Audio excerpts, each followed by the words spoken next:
This is Umang Sharma and welcome back to the channel.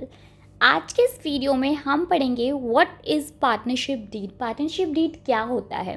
देखिए बच्चों, partnership deed क्या होता है? Partnership deed is a partnership agreement. बहुत सिंपल सी डेफिनेशन लिखी है, इसी के थ्रू समझेंगे, आपको इजीली समझ में आ जाएगा।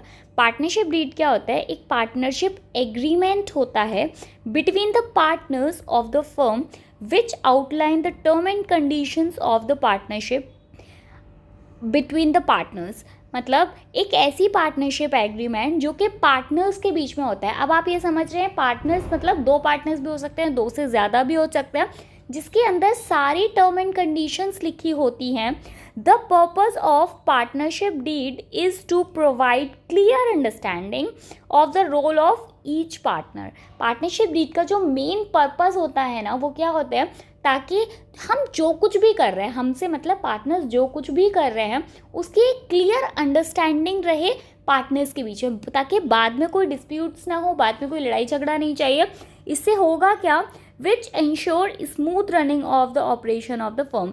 इससे जब पार्टनर्स के बीच में एक क्लियर अंडरस्टैंडिंग होगी तो होगा क्या कि जो बिजनेस है वो बहुत ही स्मूथली रन करेगा। होप आपको ये समझ आया होगा। बहुत ही सिंपल सी डेफिनेशन है, आप सेम डेफिनेशन अपने एग्जाम में लिख कर आ सकते हो। ओके, आगे बढ़ते हैं। नेक्स्ट है पार्टनरशिप डीड में कंटेंट क्या लिखा होता है? पार्टनरशिप डीड में क्या क्या चीज़ें लिखी होती हैं? अगर आपसे कभी ऐसा पूछा जाता है तो वैसे आप यहाँ पे पढ़ लीजिए, all the right and responsibilities of the each member of recorded in the documents known as a partnership deed. Partnership deed जिसको हम पार्टनरशिप मतलब डॉक्यूमेंट के नाम से भी जानते हैं, उसके अंदर क्या लिखा होता है? सभी राइट्स और रिस्पॉन्सिबिलिटीज सभी पार्टनर्स की। ठीक है, this deed can be oral और रिटन। ये डीड ओरल भी हो सकती है और रिटन भी हो सकती है।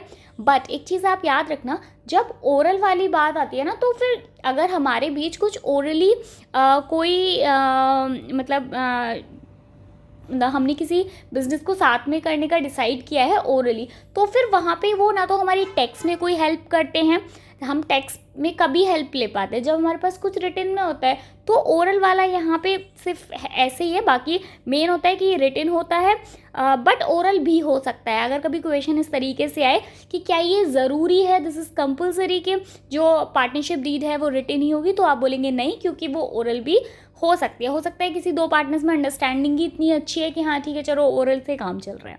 ठीक है, however an oral agreement is of use when the firm has to deal with tax. ठीक है, आगे क्या क्या चीज़ें होती हैं? The name of the firm, firm का क्या नाम है, ये पार्टनरशिप डीड में लिखा होगा। Name and addresses of the partners, सभी पार्टनर्स के क्या नाम है, उनके एड्रेसेस क्या हैं, वो लिखा होता है। Nature of the business, nature of the business, आप किस चीज़ का बिजनेस कर रहे हैं, गारमेंट्स का, शूज़ का, आपने कोई फूड चेन खोली है, जो भी व्हाटएवर, ठीक है, वो लिखा होगा। द टर्म और ड्यूरेशन ऑफ द पार्टनरशिप, कितने टाइम से ये पार्टनरशिप चल रही है, कब स्टार्ट हुई है।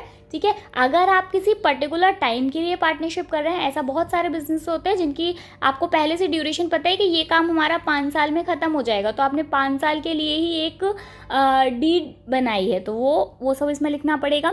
The amount of the capital to be contributed by each partner, जब बिजनेस स्टार्ट हुआ है, फर्म स्टार्ट हुई है, तो जिस पार्टनर ने जितना कैपिटल का कंट्रीब्यूशन किया है, जितना दिया है, वो डीड में लिखा होता है। Drawing that can be made by each partner, किस पार्टनर ने कितना ड्राइंग किया है। ड्राइंग क्या होता है आपको पता ही है, जब हम अपने पर्सनल यूज़ के लिए बिजनेस से पैसा लेते हैं तो उसको ड्राइंग बोलते हैं। अगर किसी पार्टनर ने अपने पर्सनल यूज़ के लिए बिजनेस से पैसा लिया है तो उसे पार्टनरशिप डीड में लिखा जाएगा। The interest to be allowed on capital and charge on drawing, आपको पता ही है जब कोई पार्टनर कैपिटल देता है तो बदले में बिजनेस या फर्म उसे क्या देती है? इंटरेस्ट। तो कितनी इंटरेस्ट फर्म कैपिटल पर देगी, पहली चीज़। दूसरी चीज़, कितना ड्राइंग पर चार्ज करेगी। जब मैं अपने पर्सनल यूज़ के लिए बिजनेस से कुछ पैसा ले रही हूँ तो फर्म मुझसे कितना चार्ज करेगी, वो भी इसमें लिखा होता है। राइट ऑफ द पार्टनर, सभी पार्टनर्स के कौन कौन से राइट्स हैं वो लिखे होते हैं। ड्यूटीज ऑफ पार्टनर, पार्टनर की ड्यूटीज लिखी होती हैं। The method use for calculating goodwill, goodwill calculate करने के जो मैथड्स होते हैं उनमें से कौन सा मैथड मतलब यूज़ किया जाएगा गुडविल को कैलकुलेट करने का, वो पहले से ही पार्टनरशिप डीड में लिखा होता है, profit and loss sharing ratio. ठीक है, ओके। ये सारी चीज़ें हो गई कि पार्टनरशिप डीड के अंदर क्या क्या लिखा होता है। मुझे लगता है बच्चा इससे ईजी नोट्स ना आपको मिलना बहुत मुश्किल होगा, तो प्लीज़ आप लोग या तो वीडियो को सेव कर लो, अदरवाइज सेव नहीं कर रहे हो, नोट बना रहे हो तो बहुत अच्छी बात है। इम्पॉर्टेंस ऑफ पार्टनरशिप डीड की इतनी इम्पॉर्टेंस क्यों है भैया, क्यों इसको इतना ज़्यादा ऊंचा स्थान दिया जा रहा है, वो देखते हैं। Few important advantage of a deed are listed. ठीक है, क्या क्या है देखो। It control and monitor the rights, responsibilities and liabilities of the all partners.